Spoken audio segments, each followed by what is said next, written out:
একদিকে খনিজ সম্পদে সমৃদ্ধ ছোট্ট দেশ কাতার, যারা আজ বিশ্ব রাজনীতির স্নায়ুকেন্দ্র, আর অন্যদিকে পরমাণু শক্তিধর হয়েও মধ্যস্থতাকারী হিসাবে নিজের গুরুত্ব হারাচ্ছে পাকিস্তান।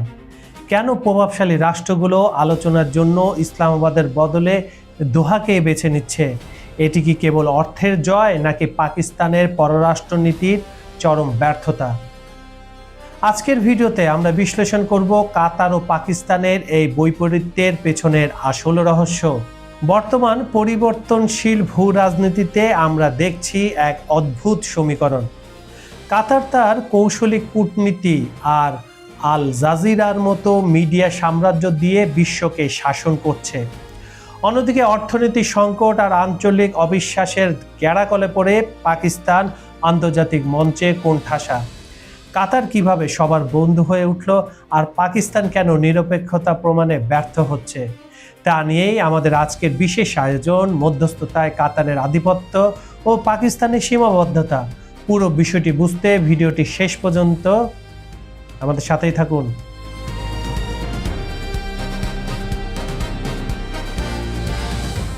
বর্তমান পরিবর্তনশীল বিশ্ব রাজনীতিতে কাতার নিজেকে এমন এক উচ্চতায় নিয়ে গেছে যেখানে দেশটি কেবল একটি ক্ষুদ্র উপদ্বীপ নয়, বরং আন্তর্জাতিক কূটনীতির স্নায়ুকেন্দ্র হিসাবে আত্মপ্রকাশ করেছে।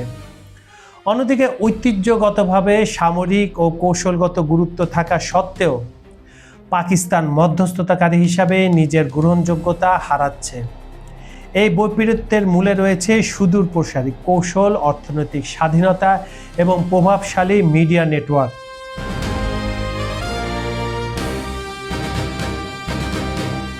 কাতারের পররাষ্ট্রনীতির সবচেয়ে বড় বৈশিষ্ট্য হলো এর ভারসাম্য রক্ষা করার ক্ষমতা।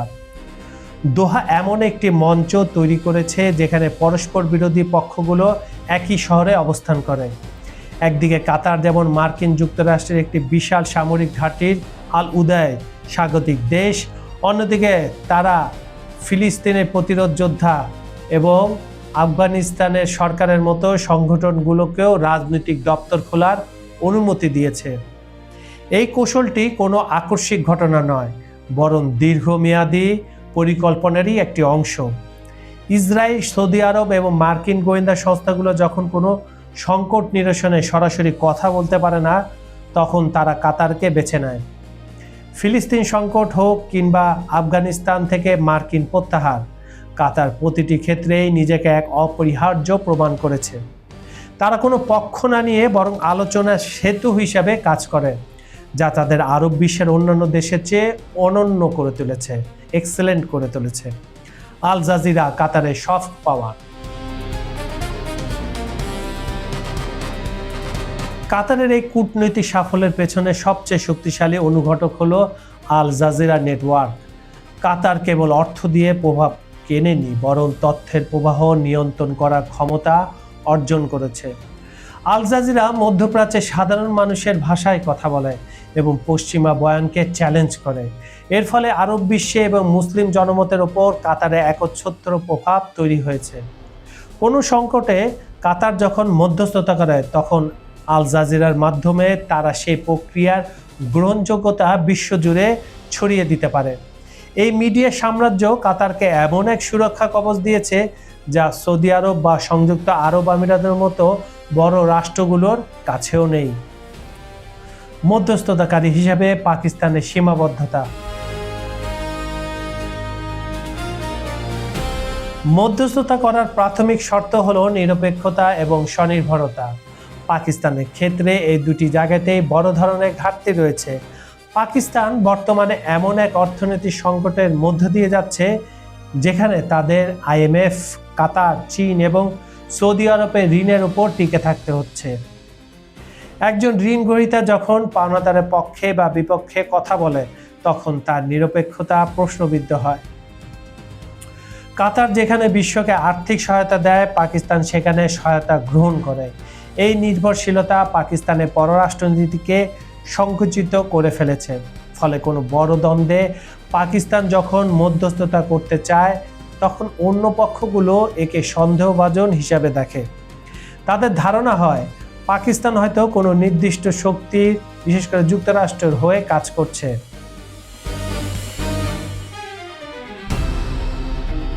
পাকিস্তানের মধ্যস্থতা প্রচেষ্টার উপর ইরানের অনাস্থা একটি বড় ভূ রাজনৈতিক বাস্তবতা। পাকিস্তান ঐতিহাসিকভাবে মার্কিন যুক্তরাষ্ট্রের ঘনিষ্ঠ বন্ধু হিসাবে পরিচিত। ইরান মনে করে পাকিস্তান মধ্যস্থতা করার নামে আসলে মার্কিন স্বার্থ উদ্ধার করার চেষ্টা করে। বিশেষ করে আফগানিস্তান ইস্যুতে পাকিস্তানের গোয়েন্দা সংস্থা ও সামরিক বাহিনীর ভূমিকা নিয়ে প্রতিবেশী দেশগুলোর মধ্যে দীর্ঘদিনের সংশয় রয়েছে। এই আস্থাহীনতার কারণেই পাকিস্তান মধ্যপ্রাচ্যের দেশগুলোর মধ্যে সেভাবে প্রভাব বিস্তার করতে পারছে না যেভাবে কাতার পেরেছে।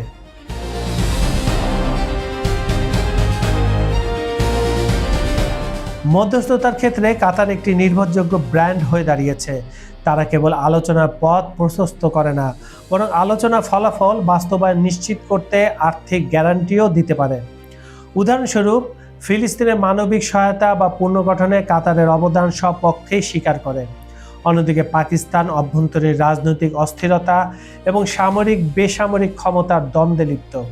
দেশটির পররাষ্ট্রনীতি প্রায় অস্থিতিশীল থাকে, যারা নিজেদের অভ্যন্তরীণ শান্তি বজায় রাখতে হিমশিম খাচ্ছে। তাদের পক্ষে আন্তর্জাতিক শান্তি আলোচনা পরিচালনা করা অবাস্তব বলেই মনে করেন বিশেষজ্ঞরা। বর্তমান ভূ রাজনৈতিক প্রেক্ষাপট ও ভবিষ্যৎ। 2024-25 সালের বর্তমান পরিস্থিতিতে ফিলিস্তিনের যুদ্ধ এবং লোহিত সাগরের উত্তেজনা প্রশমনে কাতারের ভূমিকা আরও বৃদ্ধি পেয়েছে। যুক্তরাষ্ট্র সরাসরি স্বীকার করেছে কাতারের সহযোগিতা ছাড়া জিম্মি মুক্তি বা যুদ্ধবিরতি আলোচনা সম্ভব হতো না। কাতার এখন কেবল আঞ্চলিক শক্তি নয়, বরং বৈশ্বিক পর্যায়ে শান্তি ও স্থিতিশীলতার প্রধান কারিগর। তাহলে দিন শেষে প্রশ্নটা কেবল অর্থের নাকি সদিচ্ছার? কাতার প্রমাণ করে দিয়েছে মানচিত্রে আপনার আয়তন কতটুকু তা বড় কথা নয়, আপনার কূটনীতির ধার কতটা সেটাই আসল। যেখানে পরমাণু অস্ত্র হাতে নিয়েও পাকিস্তান আজ বিশ্বমঞ্চে প্রাসঙ্গিকতার হাতড়ে বেড়াচ্ছে, সেখানে কাতার কেবল একটি টেবিল আলোচনার মাধ্যমে বিশ্বের মানচিত্র নিয়ন্ত্রণ করছে। হয়তো এটাই একবিংশ শতাব্দীর নতুন বাস্তবতা, যেখানে বোমার চেয়ে আলোচনার টেবিল আর তেলের চেয়ে তথ্যের শক্তি অনেক বেশি।